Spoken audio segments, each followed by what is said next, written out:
Oke, bismillahirrahmanirrahim. Assalamualaikum warahmatullahi wabarakatuh. Kembali lagi di Ramis Edu. Hari ini kita akan belajar mengenai soal HOTS atau High Order Thinking Skill. Materi PJOK kebugaran jasmani merupakan salah satu penugasan terakhir best practice dari HAPEX. Bersama saya Ramdan Muhammad Yusuf. Seperti yang kalian lihat di layar, gambar apa yang kalian lihat? Apa perbedaan antara gambar 1 dengan gambar 2? Oke, silahkan saya beri waktu untuk menjawab. Nah, di sini terlihat jelas bahwasanya kita semua sepakat bahwa gambar pertama menunjukkan dia bugar atau dia sehat, terlihat ceria dengan senyum yang merona. Sementara gambar kedua terlihat seseorang yang amat lesu, berkeringat, kusut, seperti itu.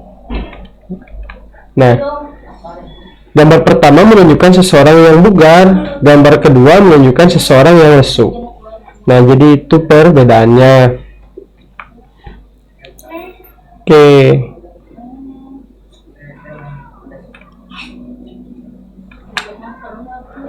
Nah, kemudian kita bahas mengenai pengertian dari kebugaran jasmani. Nah, anak-anakku sekalian, kebugaran jasmani adalah kemampuan tubuh manusia untuk melakukan aktivitas sehari-hari tanpa mengalami kelelahan yang berlebihan atau yang berarti, sehingga tubuh masih bisa melaksanakan aktivitas serupa keesokan harinya atau bisa melaksanakan aktivitas yang lain pada hari itu juga. Jadi apabila kita tidak bisa melaksanakan tugas sehari-hari, kemudian sedikit mengalami lesu, atau ketika aktivitas fisik ditingkatkan kemudian tubuh kita mengalami drop dan lain-lain, maka itu tandanya tubuh kita sedang tidak bugar dan derajat kesehatan kita itu dipertanyakan, seperti itu.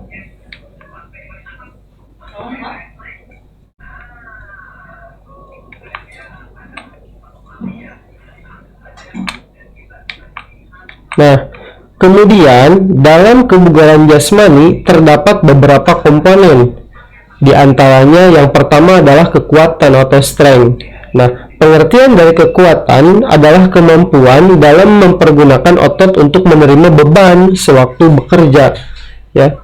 Jadi kita bisa kuat, kita bisa strength ketika kita mampu mempergunakan otot kita dalam menerima beban pada saat kita bekerja. Seperti itu. Artinya ada beban, tidak dalam keadaan diam tubuh kita. Contoh latihannya adalah sebagai berikut. Nah, ada squat jump untuk melatih kekuatan otot tungkai dan otot perut. Kemudian ada push up untuk melatih kekuatan otot lengan. Kemudian ada sit up melatih kekuatan otot perut. Angkat beban melatih kekuatan otot lengan. Back up melatih kekuatan otot perut dan punggung. Ya, itu yang pertama adalah strength kekuatan. Komponen yang kedua dalam kebugaran jasmani adalah daya tahan atau endurance. Ya, di mana daya tahan tersebut merupakan kemampuan seseorang dalam mempergunakan sistem jantung paru dan peredaran darahnya secara efektif dan efisien untuk menjalankan kerja secara terus-menerus. Ya, artinya daya tahan itu akan selalu stabil ya apabila kita mengerjakan suatu hal, aktivitas gerak dengan jangka waktu yang lumayan panjang, seperti itu. Contohnya latihan untuk daya tahan. Ada lari 2,4 km, lari 12 menit, selanjutnya ada lari multi stage, angkat beban dengan beban yang ringan namun dengan repetisi dan set yang banyak, ya. Itu bisa juga naik turun bukit ya, atau fartlek ya, itu merupakan komponen di daya tahan. Selanjutnya ada komponen daya otot atau muscular power ya. Nah, daya otot adalah kemampuan seseorang dalam mempergunakan kekuatan maksimum yang dikerahkan dalam waktu sependek-pendeknya. Ya, jadi kalau daya tahan otot dipergunakan dalam waktu sependek-pendeknya. Seperti itu. Latihan yang dapat melatih daya ledak otot adalah latihan yang bersifat cepat atau berlangsung secepat mungkin. Contohnya ada vertical jump atau meloncat ke atas, kemudian melatih daya ledak otot tungkai. Ya, kemudian ada front jump, meloncat ke depan, melatih daya ledak otot tungkai juga. Ya, kemudian ada side jump, meloncat ke samping, ya, melatih daya ledak otot tungkai juga. Nah, itu adalah komponen daya otot atau muscular power. Selanjutnya ada kecepatan atau speed. Nah, kecepatan sendiri merupakan kemampuan seseorang untuk mengerjakan gerakan berkesinambungan dalam bentuk yang sama dengan waktu sesingkat-singkatnya. Ya, itu adalah kecepatan. Contoh latihannya adalah lari cepat 50 meter atau kita bisa sebut sprint, ya. Kemudian lari cepat 100 meter termasuk sprint juga. Lari cepat 200 meter itu adalah komponen kecepatan. Jadi secepat-cepatnya kita bisa menggapai garis finish. Nah, kemudian komponen berikutnya yaitu daya lentur atau flexibility atau fleksibilitas otot. Nah, daya lentur adalah efektivitas seseorang dalam menyesuaikan diri untuk segala aktivitas dengan pengurusan tubuh yang luas. Nah, biasanya latihan fleksibilitas itu sangat mudah mudah tercapai asal stabil atau konsisten. Akan tetapi mudah juga hilang bila kita tidak dibiasakan setiap saat. Nah, contoh latihannya bisa upper body flexibility exercise, ya, atau bisa cium lutut, ya, dan lain sebagainya. Nah, kemudian ada kelincahan atau agility. Nah, kelincahan di sini merupakan kemampuan seseorang mengubah posisi area tertentu dengan cepat dan tepat, ya, seperti dari depan ke belakang, dari kiri ke kanan, atau dari samping ke depan, ya, dengan membentuk arah-arah tersendiri seperti itu.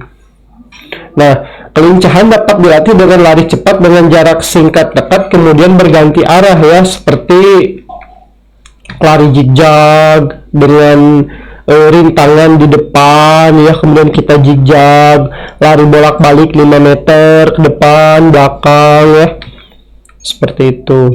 Kemudian ada lari bolak-balik 10 meter, ya, ada lari angka 8.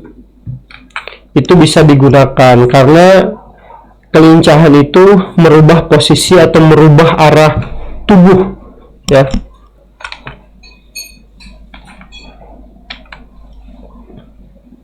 Nah, kemudian berikutnya adalah koordinasi atau coordination, ya. Koordinasi merupakan kemampuan seseorang dalam mengintegrasikan berbagai gerakan yang berbeda ke dalam pola gerakan tunggal secara efektif. Misal ada beberapa gerakan kita gabungkan menjadi satu, tetapi dalam gerakan yang utuh. Nah, itu adalah koordinasi gerakan. Nah, contoh latihannya memantulkan bola tenis ke tembok dengan tangan kanan, kemudian menangkapnya dengan tangan kiri. Ini koordinasi mata dan tangan, ya. Lempar tangan kanan, tangkap tangan kiri. Nah, seperti itu.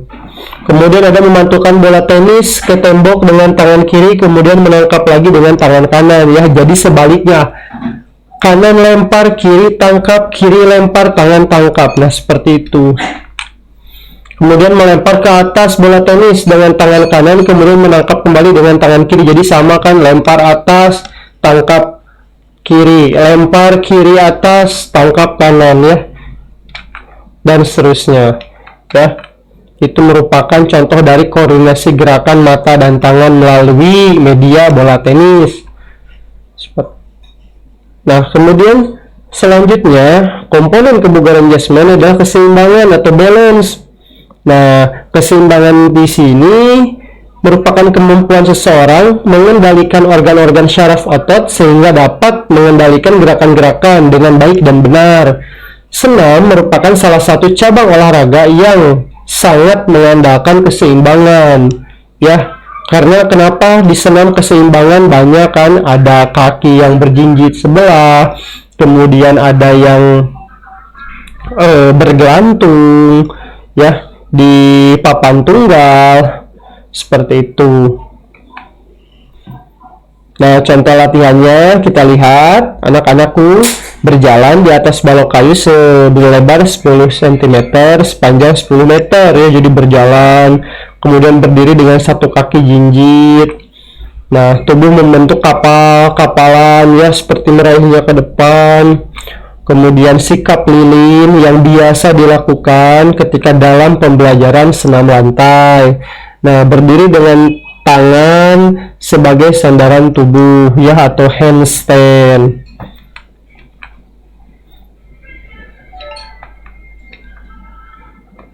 Nah, selanjutnya yakni ketepatan atau akurasi. Nah, ketepatan merupakan kemampuan seseorang untuk mengendalikan gerak-gerak bebas terhadap suatu sasaran.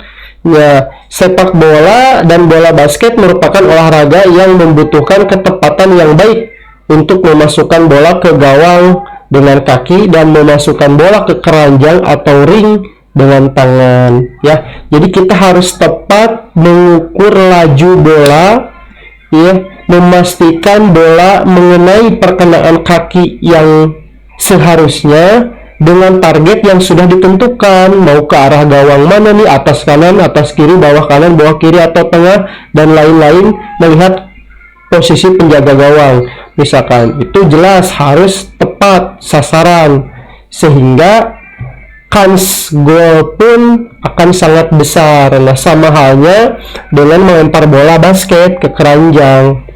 Nah, seperti itu. Nah, contoh latihannya di sini bisa melempar bola tenis ke tembok. Sebelumnya tembok telah diberi sasaran. Untuk lebih spesifik pada cabang bola basket adalah dengan latihan memasukkan bola ke keranjang tepat di bawah ring, bisa undering shoot atau bisa lay up shoot ya, seperti itu. Nah, berikutnya ada reaksi atau reaction. Nah, reaksi di sini merupakan kemampuan seseorang untuk segera bertindak secepatnya dalam menanggapi rangsangan yang ditimbulkan lewat indera ya. Nah, contoh latihannya menangkap bola tenis yang dilempar ke kanan dan ke kiri oleh orang lain ya. Jadi seperti bola tenis atau bola sepak juga nih, latihan khususnya untuk penjaga gawang. Lempar kanan, tangkap, simpan bola, lempar kiri, tangkap lagi. Nah, seperti itu contoh reaksi ya. Nah, kemudian untuk SD rata-rata menggunakan tes kebugaran jasmani Indonesia atau TKJI di dalam kegiatan pembelajaran di sekolah. Nah, TKJI itu ada 5 item. Yang pertama seperti terlihat di gambar, ada lari ya. Ini larinya itu lari sprint ya. Karena apa? Terlihat ada 2 orang di sini. Ini sprint ya, 100 meter atau 60 meter sprint. Kemudian ada gantung siku ya, yang kedua. Yang ketiganya sit up, yang keempatnya vertical jump ya. Kemudian yang kelimanya lari jarak jauh. Nah, ini merupakan komponen tes kebugaran jasmani Indonesia yang biasa digunakan di sekolah. Nah, ini adalah penilaian atau tabelnya ya, item tes TKJI. Nah, untuk SD itu masuk ke range atau rentang usia 6 sampai dengan 9 tahun dan 10 sampai dengan 12 tahun. Biasanya ini merupakan kelas rendah dan kelas tinggi. Nah, ini nilainya ada di sini semua. Nah, Yang menjadi pertanyaan untuk anak-anakku dan pemirsa sekalian, mengapa tubuh kita perlu bugar? Apa yang harus dilakukan? Dan bagaimana cara mengetahui derajat kebugaran seseorang atau derajat kebugaran diri kita sendiri? Nah, maka dari itu harus melakukan tes kebugaran jasmani Indonesia untuk para peserta didik ketika pembelajaran nanti sudah kembali ke normal. Ya, atau sudah kita bertatap muka di sekolah, nanti akan Bapak tugaskan, akan kita laksanakan PKJI sebagai acuan untuk mengukur derajat kebugaran jasmani di sekolah kita, sehingga nanti bisa menjadi laporan dan bahan evaluasi untuk sekolah dan orang tua, di manakah letak derajat kebugaran jasmani peserta didik atau anak-anakku sekalian. Oke, itu saja yang bisa Bapak sampaikan. Lebih dan kurangnya mohon dimaafkan. Kita tetap mematuhi protokol kesehatan yang dianjurkan oleh pemerintah. Kita jaga bersama, stay safe, stay at home, dan salam pembelajar. PJOK Jaya, PJOK Jaya, PJOK Jaya luar biasa. Assalamualaikum warahmatullahi wabarakatuh.